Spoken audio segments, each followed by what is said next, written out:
Hey guys, what's up? So this is your educator Adarsh Raj and I am back with another awesome lesson in this series. बेटे तो हम लोग बात कर रहे हैं सीबीएसई टर्म 2 की रिवीजन फिजिक्स की। हम 35 मोस्ट इंपॉर्टेंट टॉपिक्स को जो है वो कवर कर रहे हैं। तो बेटा हम लोग पढ़ रहे हैं रे ऑप्टिक्स, और रे ऑप्टिक्स में लास्ट जो टॉपिक था हमारा था वो था सिंपल एंड कंपाउंड माइक्रोस्कोप। क्या था?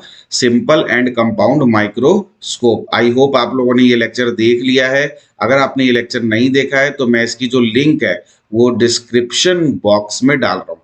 तो ये आप लोग लिंक पे जाइए और आप इसको कंपाउंड और सिंपल माइक्रोस्कोप को जरूर पढ़ो।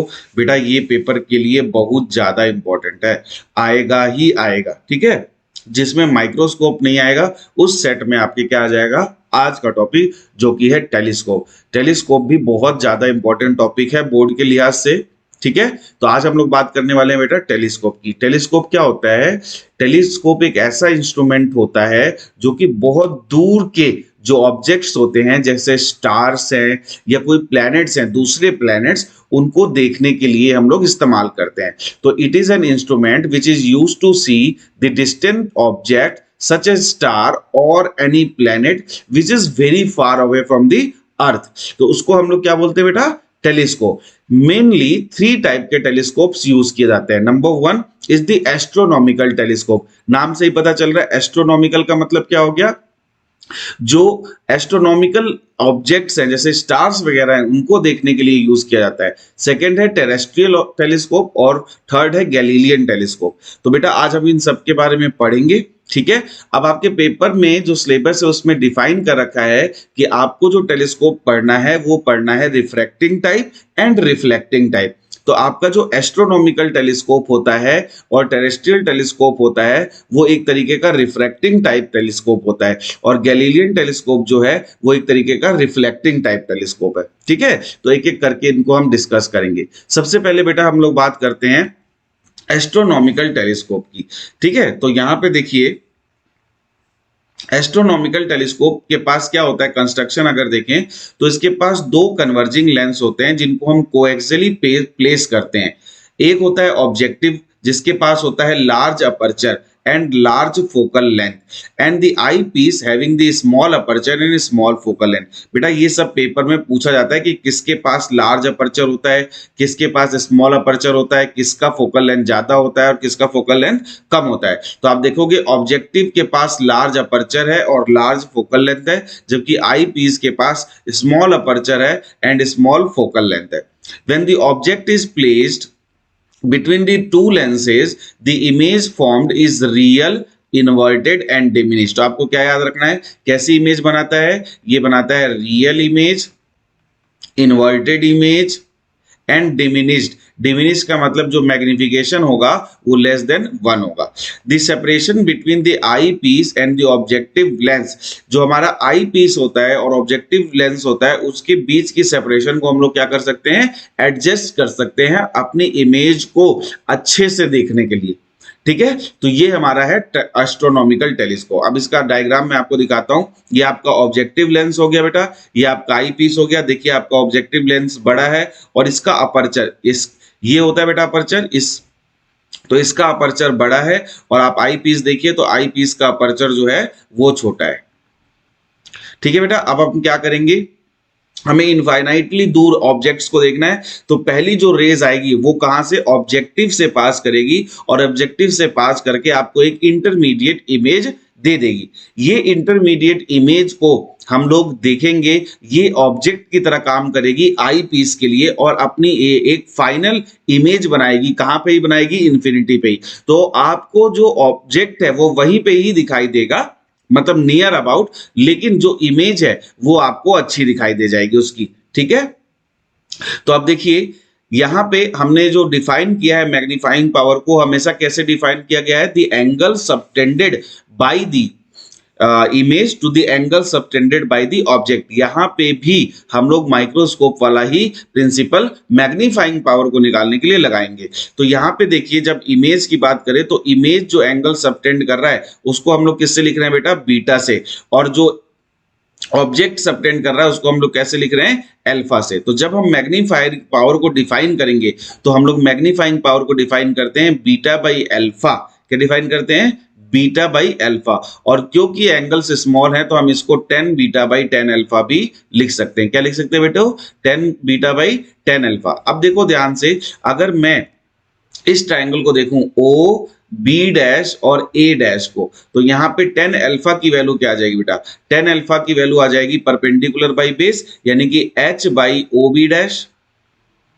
और अगर मैं यहाँ पे बीटा की बात करूं, ये रहा हमारे पास बीटा, तो बीटा हमारे पास जो आएगा उसकी वैल्यू भी हम लोग कैलकुलेट करेंगे एच के ही टर्म्स में। किसके टर्म्स में कैलकुलेट करेंगे बेटा, एच के टर्म्स में। हम ये इसलिए करते हैं, ध्यान से समझो, हम ये क्यों करते हैं, हम ये इसलिए करते हैं ताकि हम 10 बीटा और 10 अल्फा की वैल्यूज को कैलकुलेट कर सके। तो इसको मैं दिखाता हूं आपको। यहाँ पे देखिए, मैंने ये जो डिस्टेंस ली है ये ली है एफओ। एफओ क्या है, ऑब्जेक्टिव लेंस का फोकल लेंथ। और एफई क्या है, एफई है आपका जो आई पीस है उसकी फोकल लेंथ की डिस्टेंस। तो जब आप इस वैल्यूज को रखेंगे तो देखिए बीटा बाई अल्फा, तो हम डायग्राम से देख सकते हैं अल्फा जो बन रहा है एच बाई एफ नॉट बन रहा है। यहां से देखिए ध्यान से, अल्फा जो बन रहा है वो एच बाई, मैंने आपको बताया ना ओबी, तो ये बन रहा है एच बाई एफ नॉट। और जो बीटा बनेगा वो बनेगा एच बाई एफ ई, ये वाली डिस्टेंस है ना। तो हमारे पास अल्फा बन गया एच बाई एफ नॉट और बीटा बन गया एच बाई यू ई, और इसको हम एच बाई एफ ई भी लिख सकते हैं। जब आप इसको आगे कैलकुलेट करेंगे तो हमारे पास दो पॉसिबिलिटी है बेटा। एक तो हमारी जो फाइनल इमेज है वो इन्फिनिटी पे बने। जब फाइनल इमेज इन्फिनिटी पे बनती है तो जो यूई की वैल्यू है वो एफ ई के बराबर हम लोग ले लेते हैं, क्योंकि जो ऑब्जेक्ट है वो जब फोकल लेंथ होएगा आई पीस पे तभी तो वो अपनी फाइनल इमेज कहां पे देगा, इन्फिनिटी पे। क्योंकि लेंस का ये प्रिंसिपल होता है कि अगर आपका ऑब्जेक्ट इन्फिनिटी पे है तो इमेज फोकस पे बनेगी, अगर आपका ऑब्जेक्ट फोकस पे है तो इमेज इन्फिनिटी पे बनेगी। उस केस में हमारी मैग्नीफाइंग पावर आ जाएगी बेटा minus F not by F ई, जहां पे लेंथ ऑफ द ट्यूब हम क्या ले रहे हैं, F O plus F E. अब ध्यान से देखिए, अगर हमारी फाइनल इमेज नियर पॉइंट पे हमें बना रही है, अगर हमारी फाइनल इमेज कहां बनानी है, नियर पॉइंट पे बनानी है, तो हम वीई यानी कि आई पीस के लिए जो फाइनल इमेज की डिस्टेंस है वो डी की वैल्यू रख देंगे। जब हम ऐसा करेंगे बेटा तो हमारे पास जो मैग्नीफाइंग पावर आएगी वो क्या आ जाएगी, F O by F E 1 plus F E by D. ये बहुत ज्यादा इंपॉर्टेंट फॉर्मूला है पेपर के लिए। इससे आपका ये डेरिवेशन भी, सीधे डेरिवेशन, और इससे आपका न्यूमेरिकल भी पूछा जा सकता है पेपर के अंदर। ठीक है बेटे, तो इसमें हम लोगों ने कुछ खास किया नहीं है, हमने वही फॉर्मूला लगाया जो हमने माइक्रोस्कोप में लगाया था। अगर आपने माइक्रोस्कोप का नहीं देखा है वीडियो तो मैं आपको यहाँ पे आई कार्ड भी दे रहा हूं, यहाँ पे आप अपना माइक्रोस्कोप वाला लेक्चर देखो। ठीक है, क्लियर। फिर हम लोग ये लेक्चर देखेंगे तो फिर हमें आ जाएगा। ठीक है, आगे बढ़े बेटा। तो दी optical instrument with zero power is, zero power किसका होता है, टेलीस्कोप का, क्योंकि हम लगभग उसी प्लेनेट को उसी साइज में देख रहे होते हैं, वहीं पे देख रहे होते हैं, इसीलिए हम ऐसा कहते हैं। When the length of the astronomical telescope tube increases its magnifying power, अगर हम एस्ट्रोनॉमिकल टेलीस्कोप के लेंथ को बढ़ा देंगे, ट्यूब लेंथ को, ठीक है, तो हमारी मैग्नीफाइंग पावर पे क्या फर्क पड़ता है, वो डिक्रीज कर जाती है।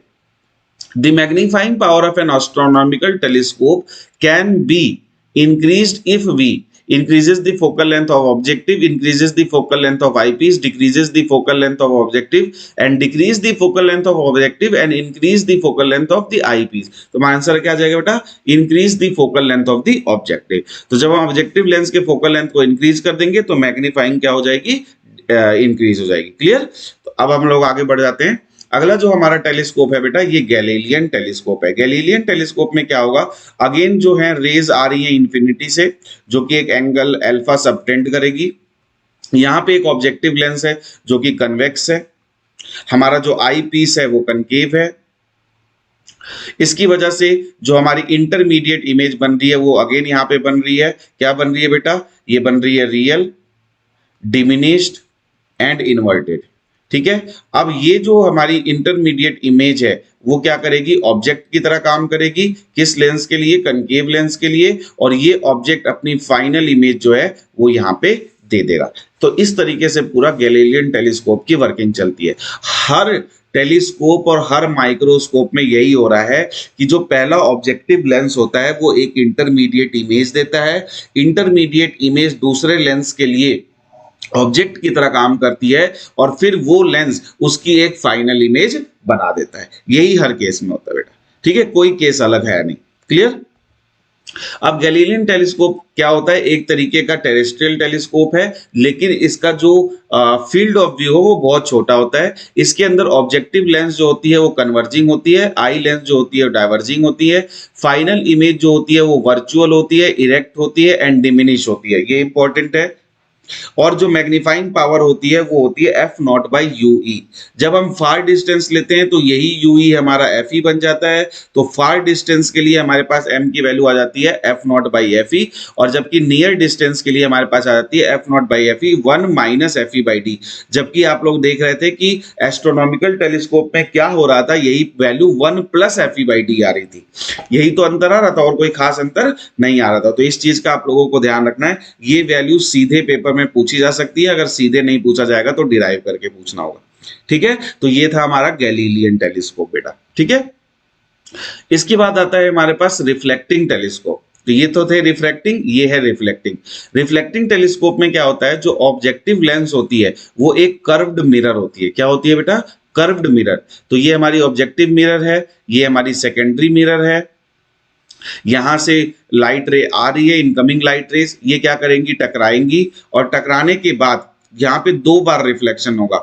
2 बार रिफ्लेक्शन होने के बाद ये आई पीस के थ्रू हमें एक फाइनल व्यू देगा इमेज का। ठीक है, ये है हमारा रिफ्लेक्टिंग टाइप टेलीस्कोप। ये लेस इंपॉर्टेंट है पेपर के लिए, इतना ज्यादा पूछा ऊंचा नहीं जाता है, क्योंकि माइक्रोस्कोप वगैरह और कंपाउंड माइक्रोस्कोप तो वेरी कह सकते हैं बहुत हाईली आस्क्ड टॉपिक्स हैं, तो इसलिए इसका कम है कि ये पेपर में आएगा, लेकिन फिर भी अगर आ जाए तो हमें पता होना चाहिए। अब देखिए बेटा, this type of telescope is light weight, portable, low cost and easy to handle. The image form it's more bright, बहुत ज्यादा ब्राइट इमेज बनती है। The light ray from distant starts after reflection from a concave mirror A, falls on a convex mirror B and allowed to converge at a convex length at eyepiece. ये इसकी working हो गई, इसको हम कह सकते हैं ये वर्किंग है, एक लाइन में आपकी वर्किंग हो गई है। Mirror can be constructed with considerable large diameter than lenses. सबसे इंपॉर्टेंट बात क्या है, in reflecting telescope no absorption of light takes place as that are other in telescopes. तो जैसे टेलीस्कोप में होता है वैसे ही रिफ्लेक्टिंग टेलीस्कोप में कोई एब्जॉर्प्शन ऑफ लाइट नहीं होता है। ठीक है, तो ये है आपका ये आपके टेलीस्कोप का लेक्चर था बेटा। टेलीस्कोप में आपको जो मेन फोकस करना है वो आपको गैलीलियन टेलीस्कोप और एस्ट्रोनॉमिकल, यही 2 पेपर के लिए इंपॉर्टेंट है। कौन कौन सा? एक तो गैलीलियन वाला और एक एस्ट्रोनॉमिकल।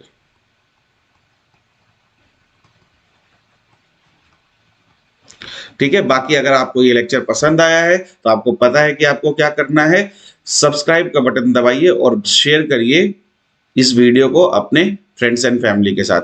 मिलते हैं नए लेक्चर में। अब हम लोग अगले लेक्चर में स्टार्ट करेंगे बेटे वेव ऑप्टिक्स।